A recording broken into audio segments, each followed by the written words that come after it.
Voilà, alors pour réaliser une page de base HTML, il vous faut d'abord ouvrir le bloc-notes que vous aurez à partir de démarrer programme accessoires. Vous ouvrez donc un nouveau bloc-notes tout beau, tout neuf. Et à l'intérieur de ce bloc-notes, vous allez saisir ce que vous voyez à l'écran, c'est-à-dire les balises HTML de base, dites balises obligatoires pour toute page web, c'est-à-dire la première balise HTML qui sera suivi à la fin par la dernière balise /HTML qui détermine la fin du document. Ensuite, vous taperez la balise head suivie de /head, ce qui permet de déterminer l'en-tête de votre document.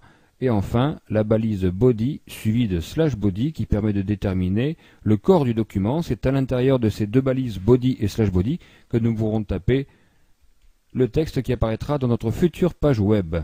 Le contenu de votre page web ne peut être saisi que entre head et /head et body et /body. Ce sont les deux seuls endroits où l'on peut saisir quelque chose. Le head sert essentiellement à saisir des informations qui seront invisibles pour le visiteur de votre futur site, mais bien sûr c'est là-dedans qu'on mettra beaucoup d'infos pour par exemple le référencement. Voilà, une fois que vous avez réalisé ces balises dites obligatoires, vous pouvez saisir n'importe quel texte que vous voulez entre la balise body et body. Et enfin, vous pouvez enregistrer votre bloc-notes sous. Vous allez le mettre par exemple sur le bureau.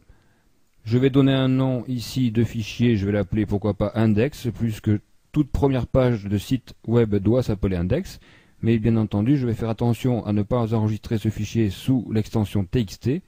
Mais bien sûr, je vais sélectionner tous les fichiers en dessous dans type, de manière à pouvoir saisir à la main l'extension que je veux, HTML.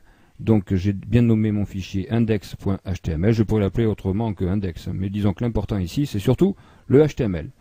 J'enregistre ce fichier, donc sur mon bureau ici, HTML, index.html, ce qui me permet maintenant, en fermant le fichier, de pouvoir remarquer que maintenant ce fichier comporte le logo de mon navigateur, ce qui veut dire que le navigateur a reconnu ce fichier et je peux double-cliquer dessus pour l'afficher dans mon navigateur et voir si je vois bien apparaître, oui, le contenu de ce fichier. Je pourrais bien sûr faire des transformations directement dans affichage source, de manière à changer le source ici.